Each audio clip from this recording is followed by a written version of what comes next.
समर्थ.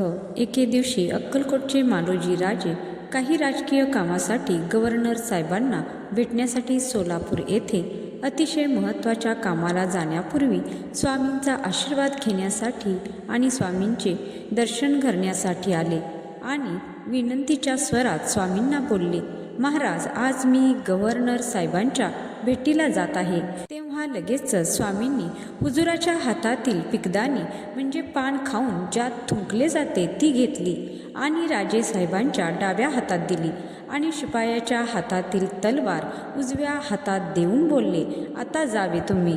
स्वामींची ही आगळी वेगळी लीला बघून मालोजी राजे जरा अचंबित झाले, परंतु परब्रह्माने नक्कीच आपणास काहीतरी संकेत दिलेले आहेत हा विश्वास ठेवून ते सोलापुरास गेले. सोलापुरास गेल्यानंतर मालोजी राजेंना स्वामींच्या कृतीचा अर्थ उमगला. तो असा की डाव्या हातात पिकदाणी देऊन तुम्हाला कोणताच मानसन्मान भेटणार नाही असा संकेत दिला आणि त्याचप्रमाणे घडले.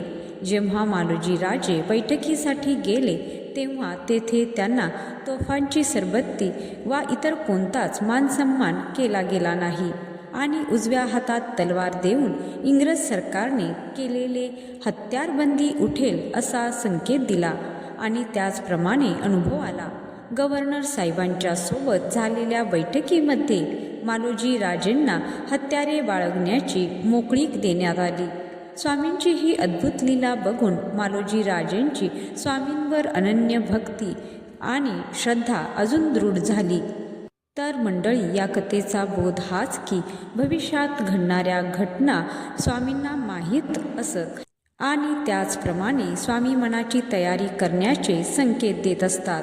हे कायम लक्षात ठेवा. धन्यवाद. जय श्री स्वामी समर्थ.